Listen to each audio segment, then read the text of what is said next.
समाज की विधि और विधान और परंपराएं से मत जुड़े रहो, क्योंकि समाज की विधि और विधान और परंपराएं न बहुत जगह पे ऐसे देखेंगे कि आपके अंतर आत्मा से आवाज नहीं आती है कि ऐसा कदम आप उठाएं।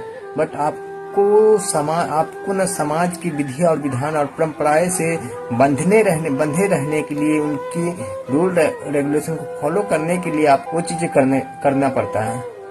तो आप, क्योंकि समाज की भी विधियां और विधान और परंपराएं बहुत गलत है, बहुत समय से, इतिहास से ही। अगर आप इतिहास में जाकर देखेंगे, जैसे कि सती प्रथा क्या सही था?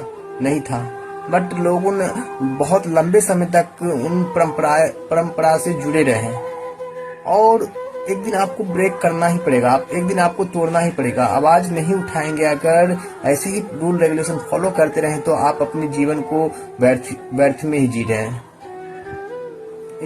एक लाइन है ना, दुखी की बात ये नहीं है कि लोगों को मरना है, ये तो सब जानते हैं कि मरना है। बट दुखी की बात ये है कि लोग जी रहे हैं बट जी नहीं पाते हैं, जीने की तरह जी नहीं पाते हैं। जैसा जीवन उनको जीना चाहिए वो कभी नहीं जी पाते हैं।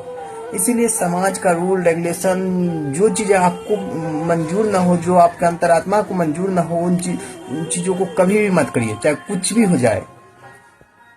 जीवन आपका है, ना कि समाज के लिए। समाज के लिए आप कितना भी कुछ कर देंगे, कोई याद रखने वाला नहीं है। समाज का रूल रेगुलेशन ऐसे ही बना हुआ है। मैं ऐसा नहीं कर रहा हूँ कि हर रूल रेगुलेशन आपको नहीं फॉलो करना, बट जो आपका अंतर आत्मा से आवाज आए ना कि ये रूल रेगुलेशन मुझे नहीं फॉलो करना है, तो आप मत करिए, चाहे कुछ भी गवाना पड़े।